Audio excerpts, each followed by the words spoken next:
Hey guys, yes, it's true. I had Cushing syndrome. I'm sorry I did not lead with this story. It's the fact of the matter is that my health has been such a struggle these past years that I just kind of forgot that I even went through this.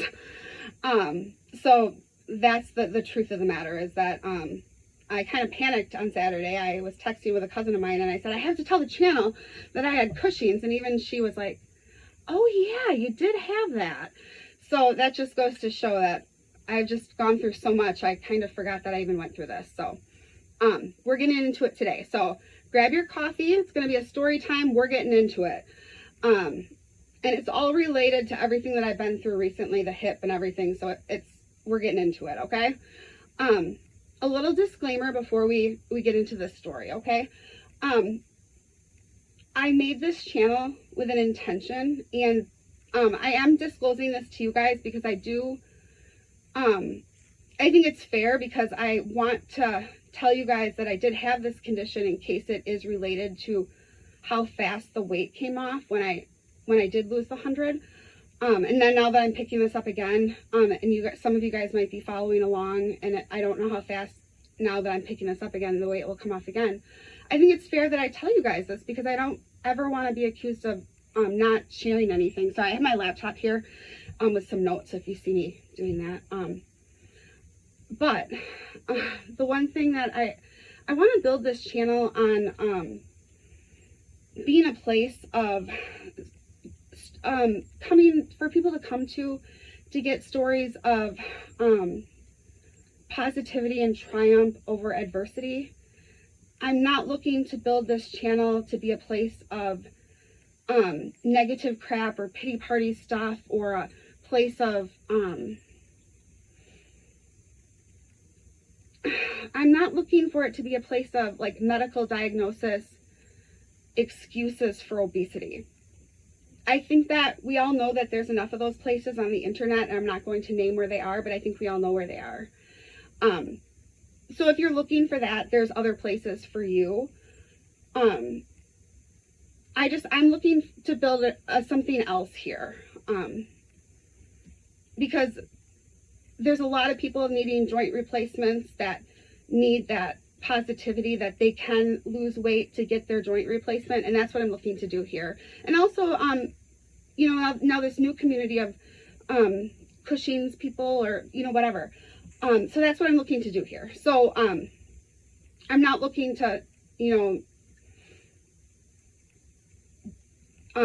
just kind of wallow in that pity party at all. So if you're looking for that, this isn't going to be the place for you, unfortunately. Okay. We are in the fall of 2019. I was getting an abdominal CT scan. Don't even remember what it's for. Ended up being fine. They tell me, everything's fine. By the way, you should probably go see an endocrinologist. At the time, I don't even think I knew what an endocrinologist was. And they said because something showed up on your adrenal gland. I don't even think I knew what an adrenal gland was at the time. And I said, okay. And they're like, it's not cancer. And I'm like, oh, okay. And then they gave me, the printout so I could take that with me and everything. And they said, it could be nothing. It could be a problem. And I said, oh, okay. So, I take that home, and I Google this, this thing or whatever it says. And it says, these things could cause different things, like what it could, these masses, they could secrete different hormones that could cause different problems. And, I'm going through the list of what these different things could be. And, the first thing, I don't have any of those problems. Second thing, doesn't sound like me. Third thing, I'm just like looking, and I'm like, and then it shows like a picture of like what this patient would look like. And I look like I'm looking at a diagram of me. And I'm just like, oh my God. And keep in mind, this is even before I go and saw this endocrinologist person. This is like literally when I got home from the when I got this CT scan, when they said, you know, you should probably just go see them just to be sure, you know, and never heard of this condition before. I didn't know, you know, and I'm just like looking at what these things can cause if they do it. And I'm just looking at this and I'm just like, that's looks like my body type, you know, and like I'm reading about some of these things, you know, and I'm just like, and some of the problems that this condition caused, you know, I didn't have, but just like the physical body type, it was just so glaring to me because I had and I still have, I don't know if you guys could see in the pictures, but I have a very kind of odd body type. It was just so glaring to me because I don't see people that really look like me out in the world, you know, so a lot. So when I'm looking at this medical thing and I'm seeing a diagram of, you know, what this condition looks like, and I'm like, oh my God, I'm like, that's me. It was just really, really shocking. And I'll read to you guys what it says about Cushing syndrome is. So it's basically, it's this tumor in your adrenal gland, and it can secrete, it's a hormone called cortisol. And what it can cause is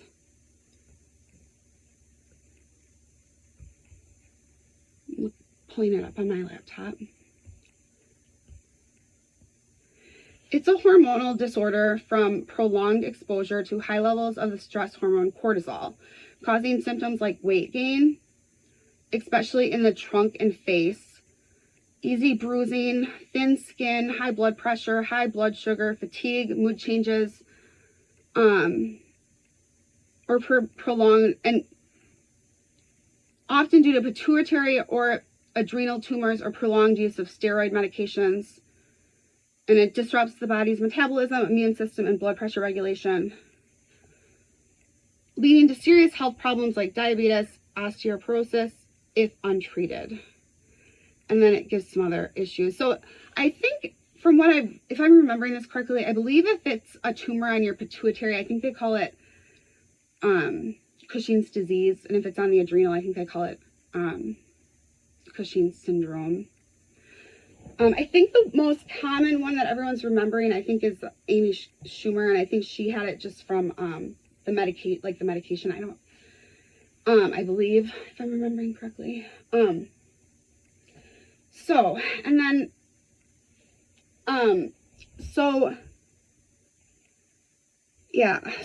then I had to call and get an appointment with an endocrinologist, and that is a fiasco because I think they take care of diabetes patients maybe, so that there's a big need for them, so that can take a while.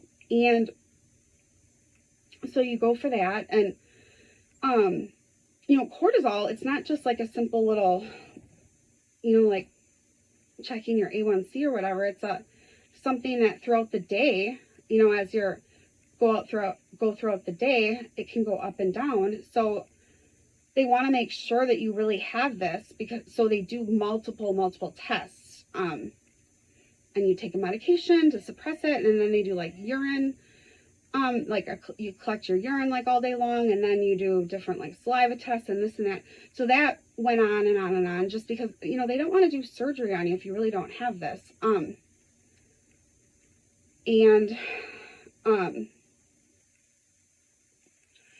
You know, I kind of like, put this down for so long. I just kind of, when my hip stuff started and all this pain, I just kind of pushed this down for so long.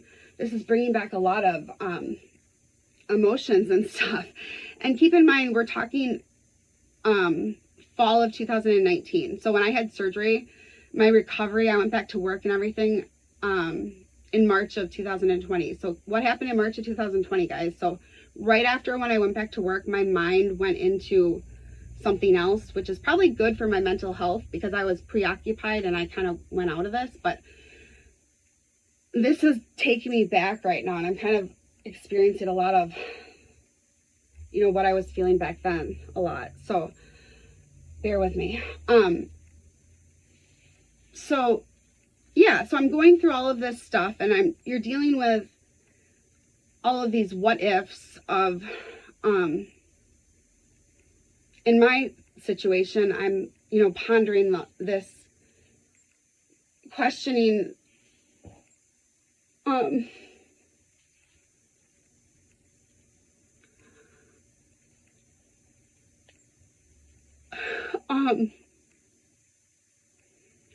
looking at my family of my parents and my brother and seeing them all being a normal weight and wondering if I have this condition, if I was destined to not be obese my whole life, and if I was robbed of like being normal. So I'm going through all of this, like, emotionally, as I'm going through this testing and stuff for this. And keep in mind, like, all the, like, high blood pressure and I didn't have any of that stuff. Like, all the stuff that I had was just, like, the physical stuff. I mean, I might have had some, like, high blood pressure readings at the doctor, but I've never was, like, diagnosed with it officially or on anything like that. It was just the vanity stuff that I was dealing with, of being a woman. And, like, the possible life that I missed out on, I guess. That kind of stuff. Yeah, stuff that really didn't matter, but I guess I thought it did at the time. So I'm dealing with that stuff. And, then, I get the call that, like, yes, you have this, and that I have to go see a surgeon. And this is like, I have to see an endocrine surgeon too. And I have to go, like, they don't have them at, like, your little hospital in the suburbs, you got to go to the academic hospital, which I wouldn't recommend. I mean, you always hear them about, like, at the cancer and, like, the cancer commercials and stuff, where it's like, if you need a Hail Mary, you go to the academic hospitals. I know they're good, but it's just like, you don't want to have to go to the academic hospital, you feel like, you don't want to be that special case. I want to be the run-of-the-mill, you go to the suburb hospital, And then, I'm going through all this stuff in my head, like, throwing this pity party, and I'm in the waiting room, I'm going through all this stuff, and then their department is in the cancer center. I don't know why, but they're in the cancer center, and then I'm throwing this pity party about, the life I could have had, and then there's people with cancer next to me, and then I'm feeling like a jerk, and I'm going through all this stuff, and then I'm just feeling feeling bad for being a horrible person, and it was just all of that. And then I have to have surgery, and then you don't know, like, am I just fat because I'm just a lazy person and I just am horrible and I'm lazy, or am I really just fat because of this? And you don't know, and there's all the unknowns and you don't know. So then the surgery had to be out a little ways. So I had surgery on January 29th of 2020. And I had to stay over in the hospital one night. And then I went home. And then I dealt with some, like, incision things, but it was fine. And then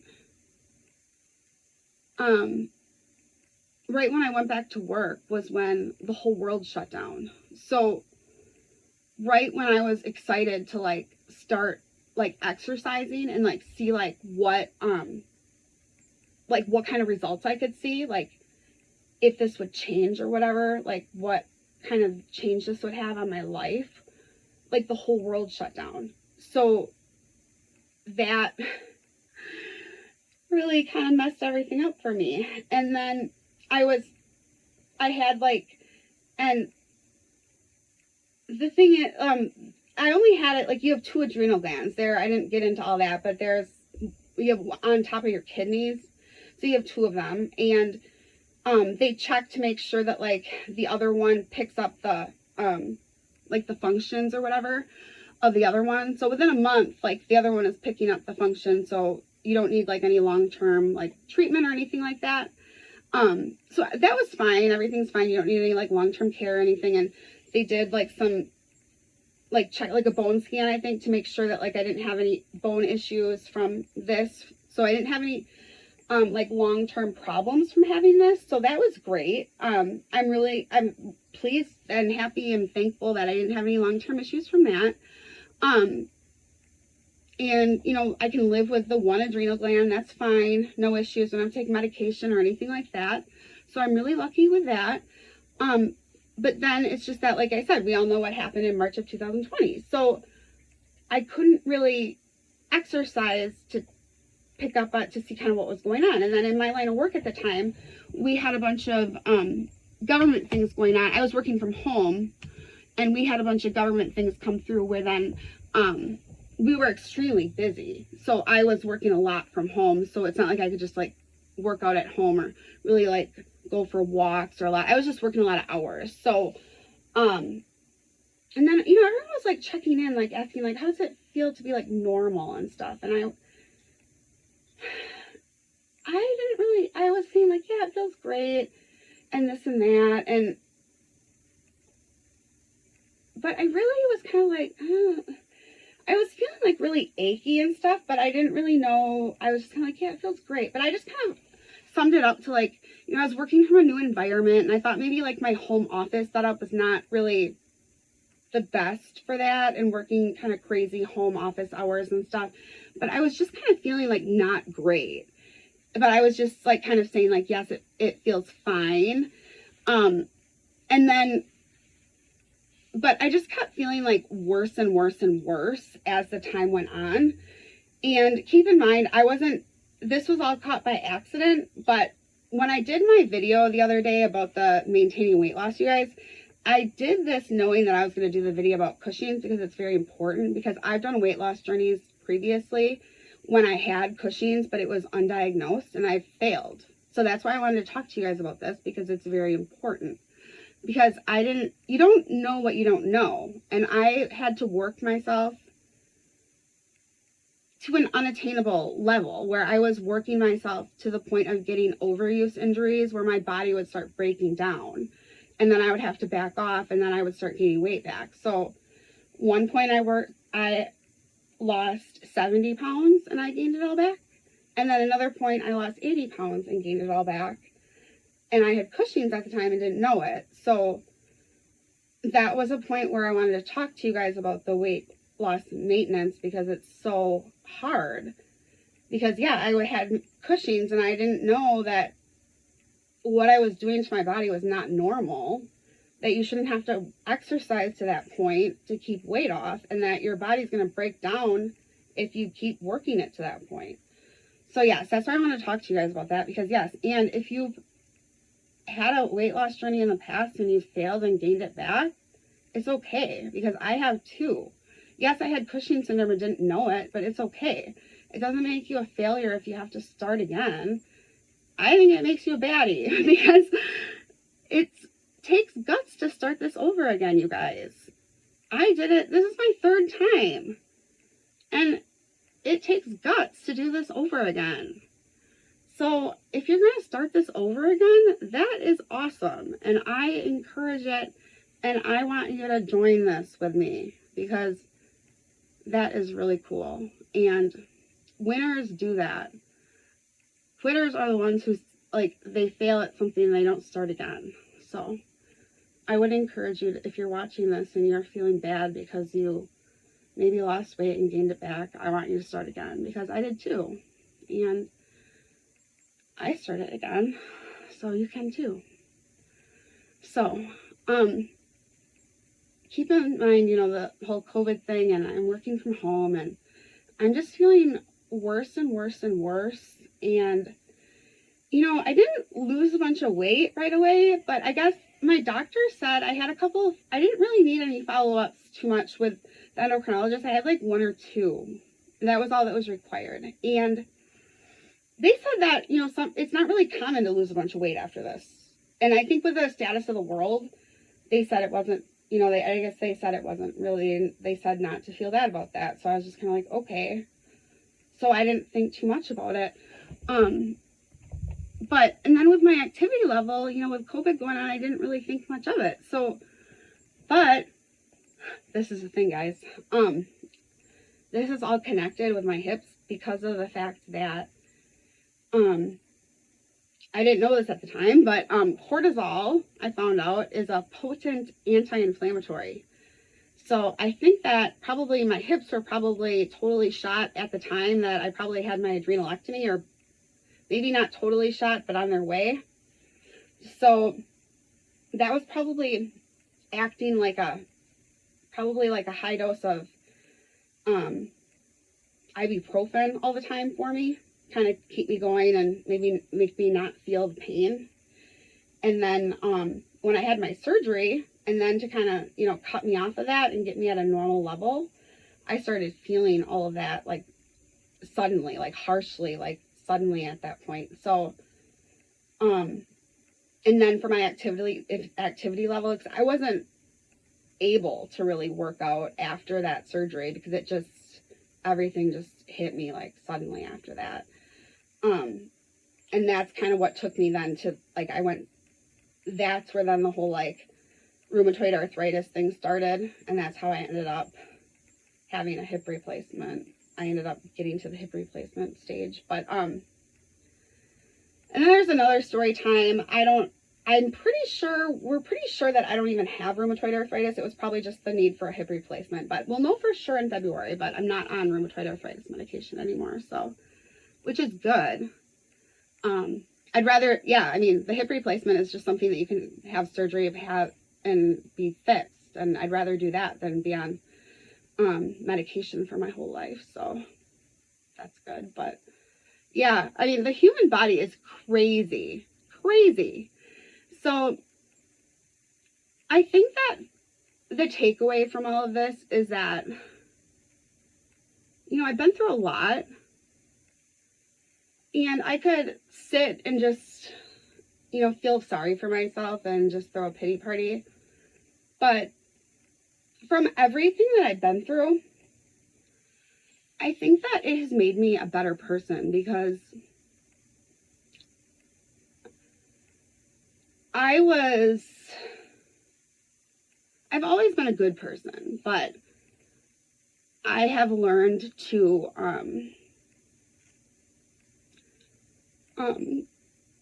have more compassion for people and not be so judgmental for what people are going through. And before I went through like my hip thing, I was not a supporter of any type of like weight loss medication or any type of like surgery or anything. Like, I was like, well, you ate yourself to this. You need to get in the gym and get yourself out of this now. And now I'm just like, life happens, you don't know somebody's situation. So I just think that it made me more understanding, and I just think I've came out of it better. And, stuff happens, guys. Stuff happens to people in life, and it's not fair. But I don't encourage you to stay in that place of anger or bitterness, because it's not going to get you anywhere. It's not. And now I'm just so grateful for everything that I have now, that I can walk again. I can go do the things that I want to do. And like, this has been sorted out for me, and I'm just so appreciative for everything that I have in my life right now. So if you are in a place like that, I will pray that you can find a place of a place of gratitude, because I'm so grateful that I didn't stay in that place, because it's not a place to be. It really isn't. So that's my story of having Cushing syndrome, and I felt like it was really important to tell you guys, because since I didn't lose weight for right after my surgery, I really didn't associate it with me with my obesity or any of it really for years after this. And now that I thought about it, I was like, oh, I need to tell the channel, because now I don't know really if it had anything to do with how fast the weight came off of me or not, but I just feel like it's needed to tell you guys for full disclosure, because I don't know, I'm not sure. And yeah, I've moved on from it, honestly, because what's all the what ifs? That's not going to get me anywhere. So I've moved on from it, but I feel like it's important to tell you guys, because I just don't want anybody to have any like unrealistic goals of thinking like, oh, I can, if it's not realistic. I don't want anybody to try to lose 100 pounds in 7 months, because I just don't think it's realistic. I don't know how I did it. I don't, just lose it slower. It's probably safer anyways. So, but I hope you guys have a wonderful week. It's Christmas.